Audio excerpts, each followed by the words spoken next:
Hello welcome back to my channel. నేను మీ శారద. నేను ఇవాళ మీకైతే 2 రెసిపీస్ చేసి చూపిస్తున్నా అండి. సన్నకారపూస అలాగే రిబ్బన్ పకోడా సింపుల్గా ఎలా వేసుకోవచ్చు చూపిస్తా. మొత్తం వీడియో చూడండి. ఫస్ట్ అయితే సన్నకారపూస వేసి చూపిస్తున్నా అండి. దీనికోసం అయితే నేను శనగపిండి ఒక 3 కప్పులు తీసుకుంటున్నా అండి. సో మీరు ఎక్కువ వేసుకోవాలంటే అన్ని క్వాంటిటీస్ డబుల్ చేసేసుకోవచ్చు.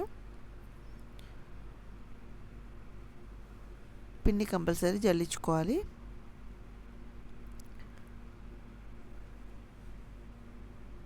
శనగపిండి ఇలా జల్లించుకున్న తర్వాత ఇందులో 1 కప్పు బియ్య పిండి తీసుకోవాలి.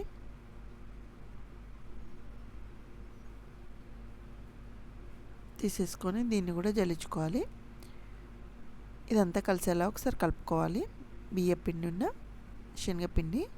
తర్వాత ఇందులోనే కొంచెం అల్లం వెల్లుల్లి పొడి వేసుకున్నా అండి.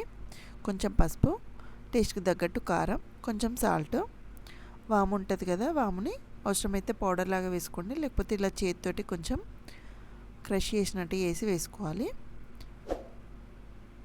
అలాగే బటర్ అండి. బటర్ వేసుకుంటే టేస్ట్ బాగుంటాయి ఇవి.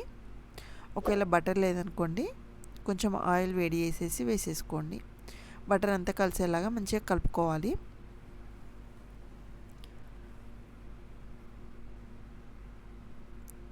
అంతా కలిసిన తర్వాత వాటర్ కొన్ని కొన్ని వేసేసుకుంటూ కొంచెం సాఫ్ట్గానే కలుపుకోవాలి పిండి. ఆల్రెడీ మన ఛానల్లో జంతికలు, బియ్యపిండి మురుకులు, శనగపిండితో కూడా జంతికలు ఎలా వేసుకోవచ్చో ఫుల్ వీడియోస్ ఉన్నాయండి. స్నాక్స్ ప్లేలిస్ట్ ఉంది, కావాలనుకున్న వాళ్ళు ఒకసారి వెళ్ళి చెక్ చేసేసుకోండి. తర్వాత ఇలా సన్నది తీసేసుకొని దానికి కొంచెం ఆయిల్ అప్లై చేసేసుకోవాలి ఈజీగా పడడానికి. తర్వాత ఆయిల్ డీప్ ఫ్రైకి పెట్టేసుకొని ఆయిల్ మంచిగా వేడైన తర్వాత ఫ్లేమ్ తగ్గించుకొని ఇలా మొత్తం మూకుడుకు సరిపడేంత వేసేసుకోవాలి. ఇవి సన్నకారపూస కొంచెం తొందరగానే కాలిపోతుందండి. ఒక సైడ్ కాలిన తర్వాత ఇంకో సైడ్ అన్నీ వేసేసుకొని ఆయిల్ కొంచెం మొత్తం పోయే వరకు ఉంచేసుకొని తీసేసుకోవడమే. నేను మళ్ళీ ఒకసారి కూడా చూపిస్తున్నా చూడండి. మూకుల్లో బట్టే అంతనే వేసుకోవాలి. పైన ఎక్కువ వేసుకున్నామంటే మందం వచ్చి అక్కడ కొంచెం మెత్తగా ఉంటాయి.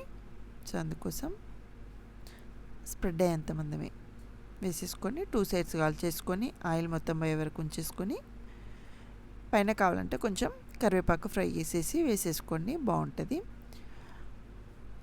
అవి చల్లారిన తర్వాత డబ్బాలో స్టోర్ చేసేసుకుంటే 10 days 15 days దాకా బాగుంటాయండి. తర్వాత నేనైతే రిబ్బన్ పకోడీ చూపిస్తున్నా. 2 కప్పుల బియ్య పిండి తీసేసుకొని 1 కప్పు శనగపిండి తీసేసుకొని జల్లించుకోవాలి.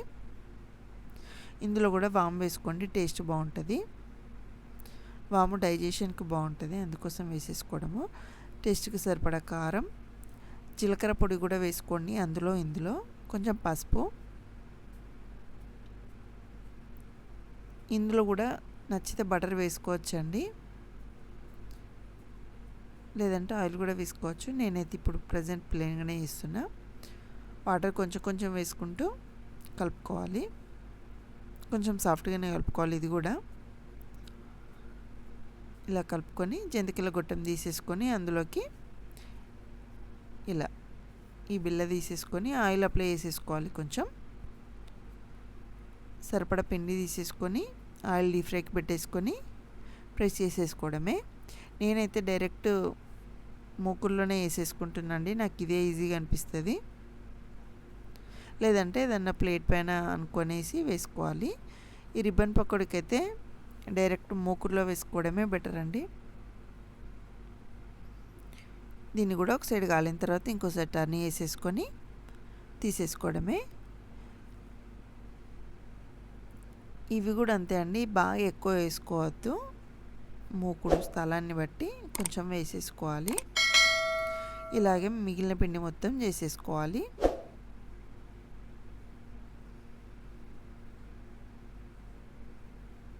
కొంచెం వేసుకునేటప్పుడు మటుకు ఫ్లేమ్ తక్కువ పెట్టేసుకుంటే చేతికి వేడి తగలకుండా ఉంటుంది. అంతే అండి, రిబ్బన్ పకోడీ కూడా రెడీ. నా ఛానల్ని ఫస్ట్ టైం చూసినట్టయితే తప్పకుండా లైక్ చేయండి, షేర్ చేయండి, సబ్స్క్రైబ్ కూడా చేసేసుకోండి. చాలా క్రిస్పీగా చాలా బాగా వచ్చినాయి రెండు కూడా. సమ్మర్లో తినడానికి ఏం లేవన్నట్టు చేశాను నేను ఇవైతే మా పిల్లల కోసం. Thank you.